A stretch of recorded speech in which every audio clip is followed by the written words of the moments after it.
Hello friends, this is Shrikant Singh. Welcome you at my YouTube channel impro English. Dear friends, आज का video बहुत ही important होने वाला है क्योंकि आज मैं बेसिक ग्रामर स्टार्ट करने जा रहा हूँ। इसके बाद क्रमशः एक के बाद एक बेसिक ग्रामर की चीजें आपको आती रहेंगी। जो चीज मैं मेंशन कर रहा हूँ, तो प्लीज मेरे चैनल पे अंत तक बने रहिए ताकि एक भी चीज आपसे मिस ना हो और पूरी तरह से ये जो बेसिक ग्रामर का पोर्शन है ये आपको कंठस्थ हो जाए, आपको आगे। और यदि आप मेरे चैनल पे नए हैं तो please subscribe my channel, press the bell icon ताकि मेरे द्वारा अपलोड किए गए प्रत्येक वीडियो का नोटिफिकेशन आप तक तुरंत पहुंच सके।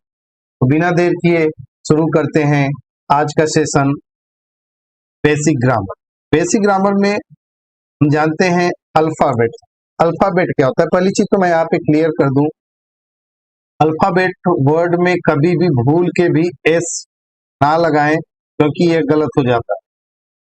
तो अल्फाबेट सिर्फ अल्फाबेट होता है, अल्फाबेट्स नहीं होता, ये आपको ध्यान रखना है।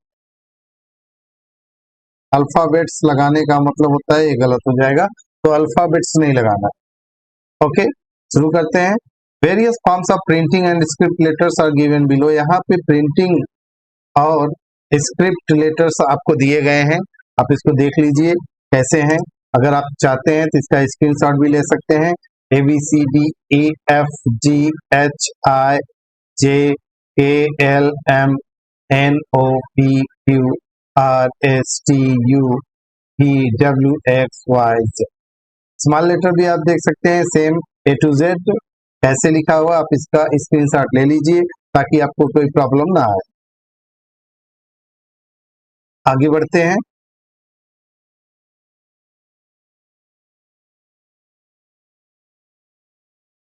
मेरे दोस्तों, आज का सेशन बहुत ही इंपॉर्टेंट होने जा रहा है, तो इसलिए वीडियो को मिस न करिए, आप बने रहिए। तो ये देखिए, डिवीजन ऑफ अल्फाबेट। अल्फाबेट का डिवीजन, अल्फाबेट स्पेशली दो हिस्सों में बांटा जाता है, टू क्लासेस में बांटा जाता है। एक पहला वॉवेल्स एंड दूसरा कॉन्सोनेंट्स। कौन सा? Vowel and consonant. तो वॉवेल जो होता है वो 5 लेटर्स होते हैं, ए ई आई ओ you.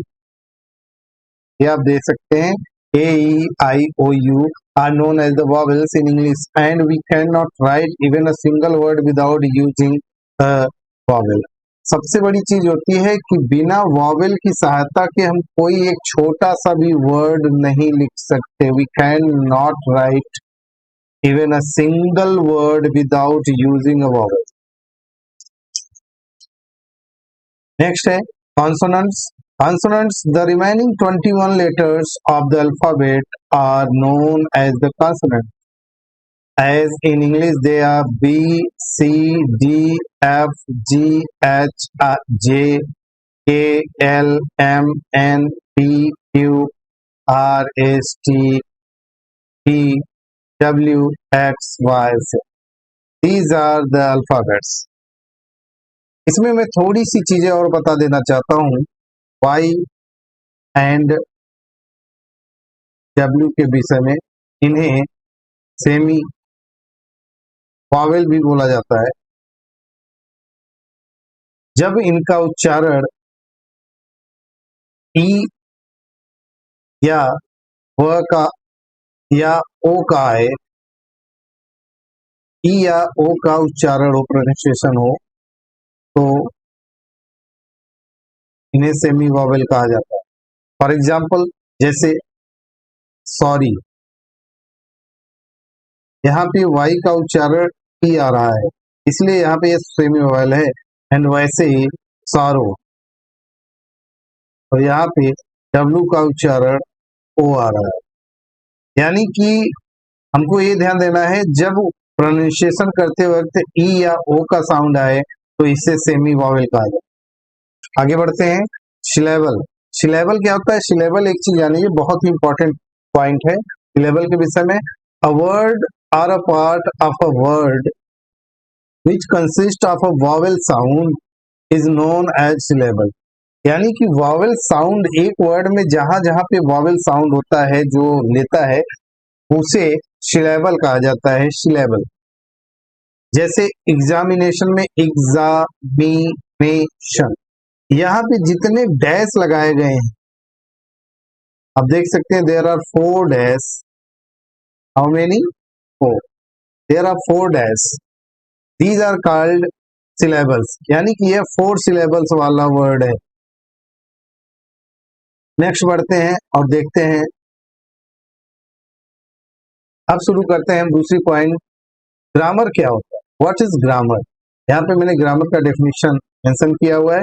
Grammar is a science of structure and usage of language.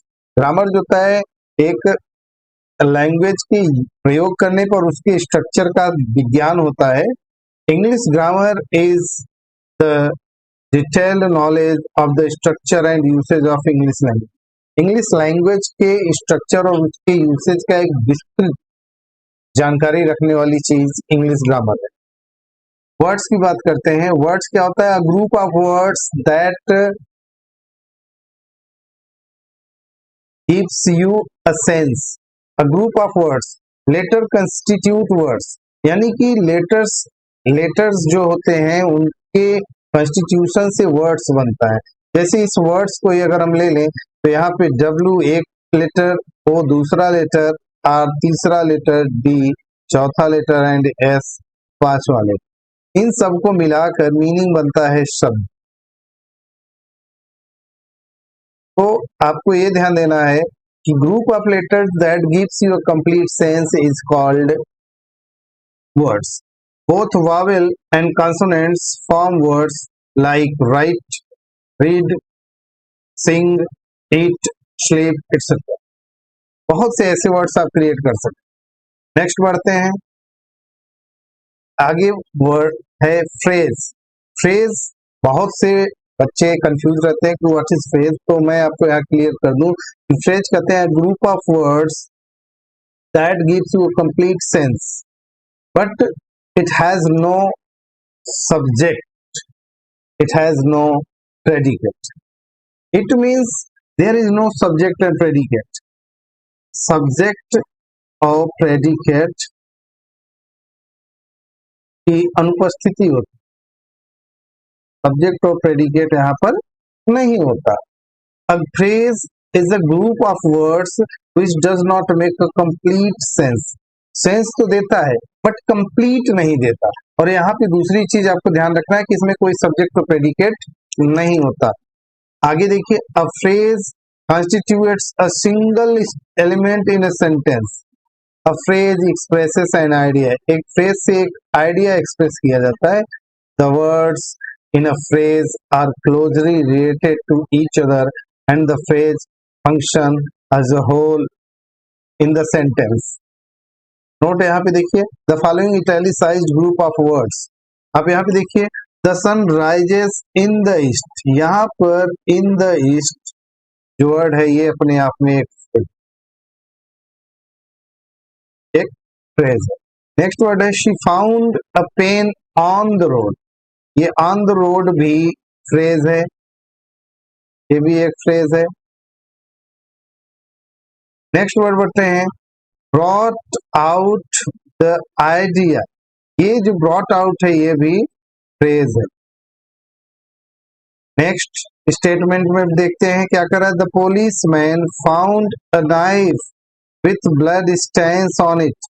यहां से लेकर यहां तक आप देख सकते हैं कोई भी सब्जेक्ट या प्रेडिकेट नहीं है और ये एक फ्रेज है। Having obtained my father's permission, I went to England. In this structure, in this sentence, you can see that this is having obtained my father's permission is a phrase.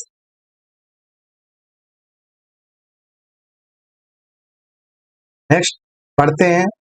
Italicized groups of words जो थे ये आपके different types के phrases को दिखा रहे हैं और इसकी जो विस्तृत चर्चा हम आगे जब phrase और clause टॉपिक पर विस्तृत चर्चा करेंगे तो उसमें मिलेंगे हमारी नेक्स्ट वीडियो में। तो आज हम बेसिक ग्रामर को टच कर रहे हैं। अब now we comes on sentence. What is sentence? Sentence means group of words, group of words. इस चीज को ध्यान रखना है कि सेंटेंस क्या है, group of words. A sentence is a group of words which makes a complete sense, which makes a complete sense. Following group of words, let's see, यहाँ पे कुछ सेंटेंस के रूप दिए गए हैं। Humpty Dumpty sat on a wall. यहाँ पे Humpty Dumpty sat on a wall. Roses bloom in the spring. Who are you? Get out from here. Oh, what a pity. यहाँ पे अलग अलग सेंटेंस दिए गए हैं, तो सेंटेंस के काइंड्स की मैं चर्चा नहीं करूंगा, बट उसके रूप को मैं दिखाने का प्रयास करता हूं। स्पेशली सेंटेंस का जो स्ट्रक्चर होता है वो होता है सब्जेक्ट, वर्ब एंड ऑब्जेक्ट। कहीं कहीं पर सिर्फ सब्जेक्ट और वर्ब होता है, तो कहीं पर सिर्फ वर्ब और ऑब्जेक्ट होता है। कहीं कहीं पे subject plus verb plus complement भी होता है, कॉम्प्लीमेंट। तो हमको ये याद रखना है कि सब सेंटेंस होने के लिए सिर्फ सब्जेक्ट, वर्ब और ऑब्जेक्ट ही नहीं, इन चारों स्ट्रक्चर में कुछ भी हो सकता है। और सेंटेंस के अलग अलग प्रकार हैं, मैं यहाँ पे दिखा दूं। ये अफर्मेटिव सेंटेंस है, इसको हम असर्टिव सेंटेंस बोलते हैं। दूसरे में रोजेस ब्लूम, ये भी असर्टिव है। तीसरा सेंटेंस ये इंट्रोगेटिव है।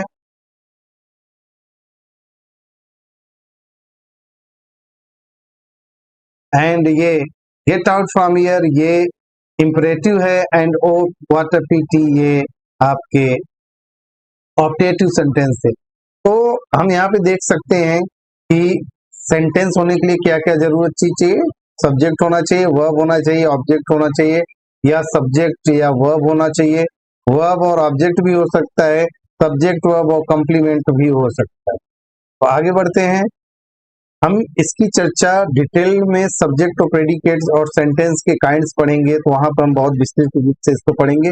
अभी आज की वीडियो में मैं बेसिक कवर कर रहा हूँ। नेक्स्ट वीडियो में जब हम मिलेंगे तो सेंटेंस के काइंड्स और सेंटेंस के टाइप्स पर चर्चा करेंगे। नेक्स्ट वर्ड है क्लॉजेस। क्लॉजेस तो देखते हैं। क्लॉजेस, स्पेशली क्लॉज जो होता है, इसे भी ग्रुप ऑफ वर्ड्स कहा जाता है। ये भी ग्रुप ऑफ वर्ड्स होता है, ग्रुप ऑफ वर्ड्स होता है। यानी कि एक तरीके से कहा जाए तो क्लॉज और सेंटेंस में बहुत माइनर सा डिफरेंस होता है, तो उस डिफरेंस को हम आगे क्लियर करेंगे। A clause is a sentence. यहाँ देखिए सिंपल सा वर्ड लिख दिया गया। क्लॉज जो होता है वो अपने आप में एक सेंटेंस होता है, that forms part of a larger sentence. और वो क्या होता है, एक बड़े सेंटेंस का पार्ट होता है।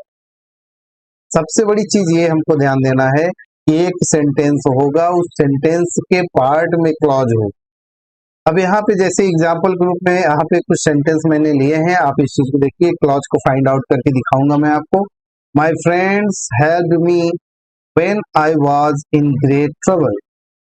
When I was in great trouble, this is the clause of this sentence. She told me what, that she wanted some money. This is a clause, and in this sentence this is also a clause. India is a great country because she has an ancient tradition. यहाँ पे एक चीज clear कर दूं कि she इसलिए लगाया गया क्योंकि इंडिया को, भारत को फीमेल का नाम दिया जाता है, इसलिए यहाँ पे सी लगाया, कंफ्यूजन नहीं होना है। तो ये because she has an ancient tradition, ये अपने आप में एक क्लॉज है। In the above sentence the italicised, जैसा कि मैंने मेंशन कर दिया, आप देख सकते हैं, तो ये क्लॉज है। आगे बढ़ते हैं और अब शुरू करते हैं। पार्ट्स ऑफ स्पीच का हम यहाँ पे डिफाइन कर देते हैं और इसके अलग अलग पार्ट्स को, noun, pronoun, adjective, whatever the parts are involved in this, we will discuss in next video. So keep with me, let's see. Words are divided according to their position and usage in a sentence. यहाँ पे ये बहुत ही important चीज जानने की है। बहुत से लोग ये कंफ्यूज में रहते हैं कि how to recognise different parts of speech in a sentence. यहाँ पे एक चीज मैं क्लियर कर दूं, parts of speech, parts of speech का मतलब होता है, स्पीच का मतलब हम जानते हैं कि स्टेटमेंट,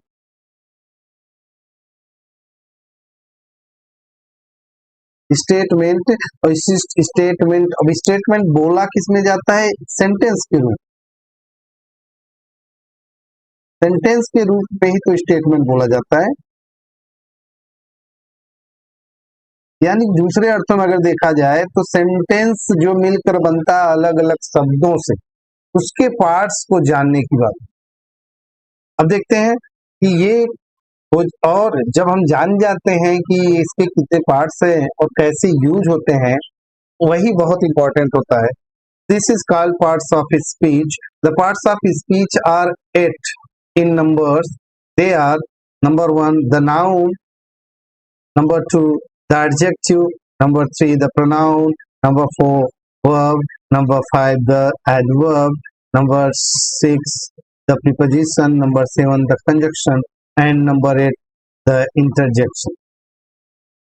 यहाँ पे जो वीडियो में हम चर्चा करेंगे, जो हमारे किसी भी एग्जाम में भी पूछा जाता है, टीजीटी हो, पीजीटी हो या एनबीएस, एबीएस, किसी भी एग्जाम की बात हो, वहां पे इससे रिलेटेड क्वेश्चन पूछे जाते हैं और बहुत ही माइन्यूट से डिफरेंस क्रिएट करके एग्जामिनर जो होते हैं वो एस्पिरेंट्स को धोखा देते हैं। तो इस चीज को आपको ध्यान देना होगा। तो हम यहाँ शुरू करते हैं। नाउन, नाउन किससे कहते हैं उस चीज को जानने का प्रयास करते हैं। Noun, noun is the name of any person, place और थिंग, उसे नाउन कहा जाता है। और यह दूसरे सेंटेंस में कहा जाए तो this is a naming word, this is a naming word, यानी कि किसी का नाम होगा, suppose Ram, Mohan, Varanasi, what ever. तो ये देखिए किसी न किसी चीज का नाम है। पेन, जैसे यहाँ पे मेंशन भी किया गया, Milton, England, book, song, player etcetera, many words you can put in the category of noun. Let's see pronoun. अब प्रोनाउन क्या होता है? Pronoun is the word that is used in the place of noun. Where? In the place of noun.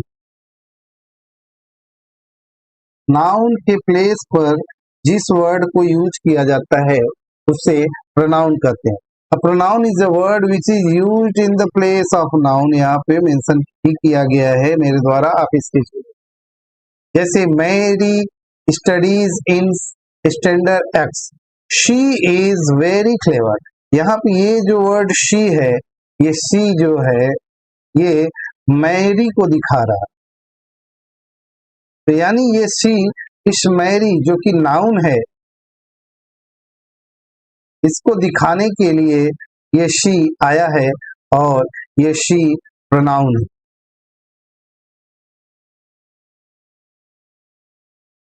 मुझे उम्मीद है आपको video पसंद आ रहा होगा। मेरे वीडियो पे अंत तक बने रहिए ताकि एक भी चीज आपसे मिस ना हो सके। The adjective, an adjective is a word that qualifies a noun और अ प्रोनाउन। ये प्रोनाउन को भी दिखाता है। It is something added to the meaning of a noun. यानी दूसरे सेंटेंस में कहें तो ये नाउन या प्रोनाउन को डेकोरेट भी करता है, मॉडिफाई करता है, डेकोरेट करता है। जैसे beautiful flower, clever boy, white chalk, nice pen etcetera. The words beautiful, clever, white, ये सब चूंकि नाउन को क्वालिफाई कर रहे हैं इसलिए इन्हें एडजेक्टिव कहा जाता है।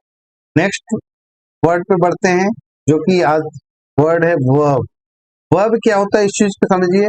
The verb is a word that denotes an action. Verb ही एक ऐसा वर्ड है जो एक्शन को डिनोट करता है।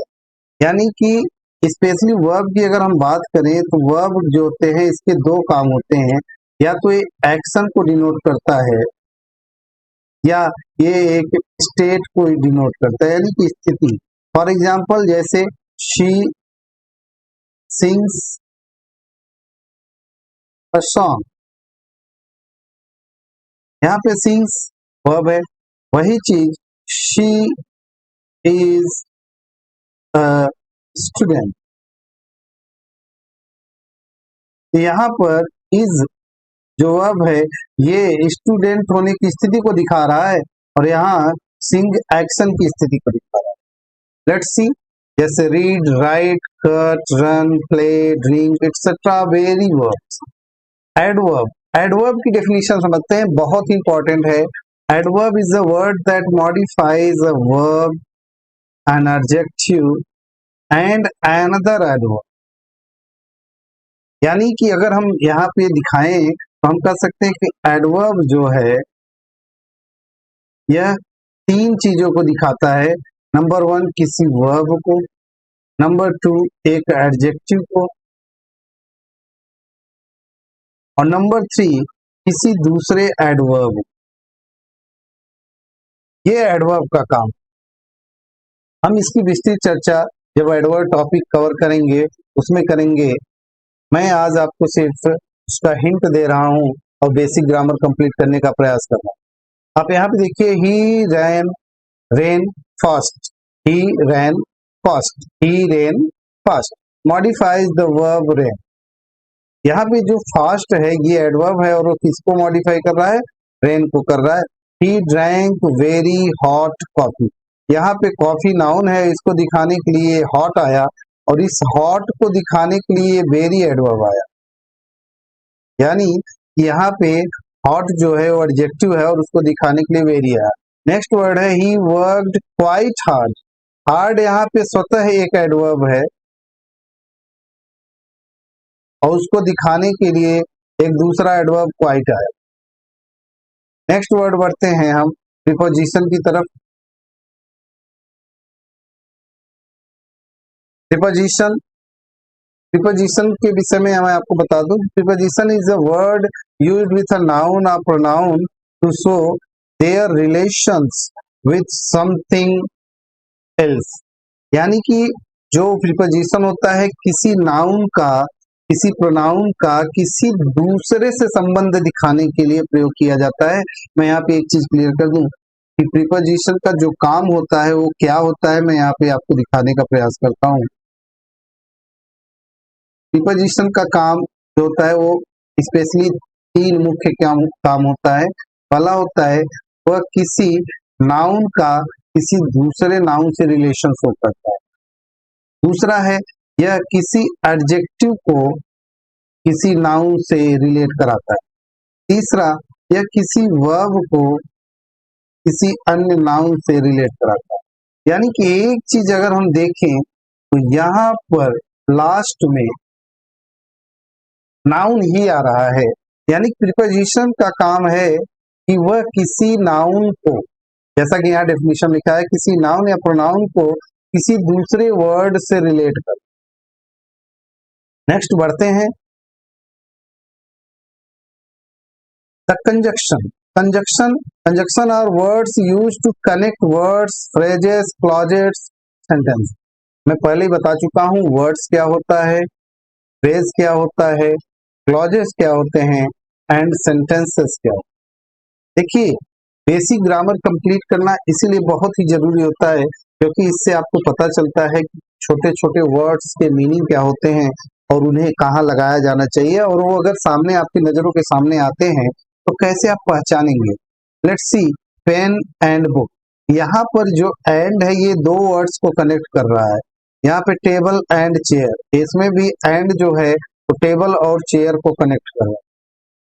नेक्स्ट आप देखिए, the book was open but she was sleeping. यहाँ पे दो सेंटेंस है, the book was open and she was sleeping. और इन दोनों सेंटेंस को एक दूसरे से जोड़ने के लिए कौन आया? बट आया। नेक्स्ट है she is nice in studying but extra well. यहाँ पे देखिए ये दो वर्ड्स को जोड़ रहा है, स्पेशली जो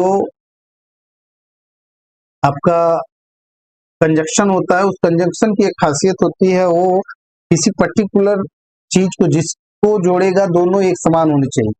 यानी कि अगर यहाँ पर एक सेंटेंस है तो इस तरफ भी सेंटेंस होगा। यहाँ पे ये स्टडिंग वर्ड को एक्स्ट्रा वैगेंट से जोड़ा है, जो दोनों के दोनों नाउन है।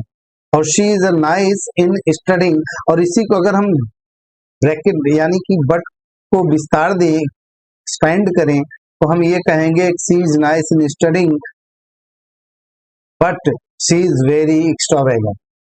The interjection, the last one, that is very important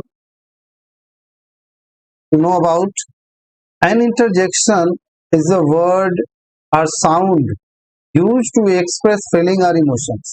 यानी कि जब ये हमें फीलिंग्स को दिखाने के लिए जो हम वर्ड्स यूज करते हैं उसे इंटरजेक्शन करते हैं। फॉर एग्जाम्पल, कोई अगर सांप आपको दिख जाए, कोई स्नेक आपको दिख जाए, तो आप फियर की वजह से डर जाते हैं, और फियर की वजह से आपके मुंह से ओ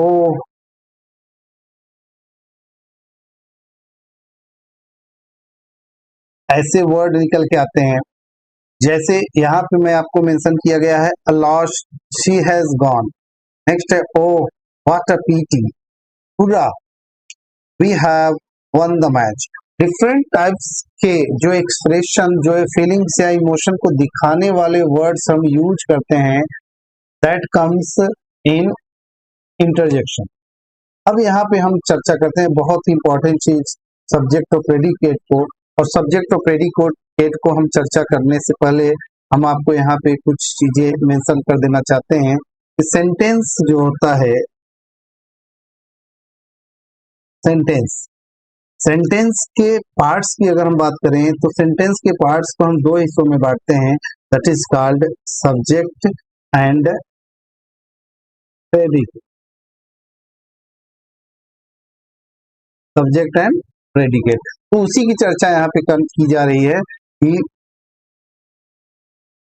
सब्जेक्ट और प्रेडिकेट क्या होता है। Let's see, subject, the subject of a sentence is a noun. जो सब्जेक्ट होता है वह नाउन या नाउन इक्विवेलेंट होता है, about which something is said, जिसके विषय में कुछ कहा जाता है। Predicate is all that we tell about the subject, और प्रेडिकेट किसे कहते हैं? जो सब्जेक्ट के विषय में कुछ बताता है, जिसके द्वारा कुछ बताया जाता है। और क्या बताया जाता है? जो भी बताया जाता है वो प्रेडिकेट होता है। फॉर एग्जाम्पल, यहाँ पे इस स्ट्रक्चर में आप देख सकते हैं, मैंने यहाँ पे मेंशन किया हुआ है कि सब्जेक्ट और प्रेडिकेट क्या होता है। सब्जेक्ट प्लस ब्रैकेट में मैंने यहाँ पे लिखा है वह plus object plus rest of the sentence. Underline part is predicate. जैसे फॉर एग्जाम्पल देखिए, the cat caught a mouse yesterday. The cat caught a mouse yesterday, यहाँ कॉट से लेकर यस्टरडे तक प्रेडिकेट है, एंड ये द कैट जो है ये सब्जेक्ट। नेक्स्ट में देखिए, ही लाव्ड एट हिम, ही जो है वो सब्जेक्ट है, बाकी लाव्ड एट हिम प्रेडिकेट।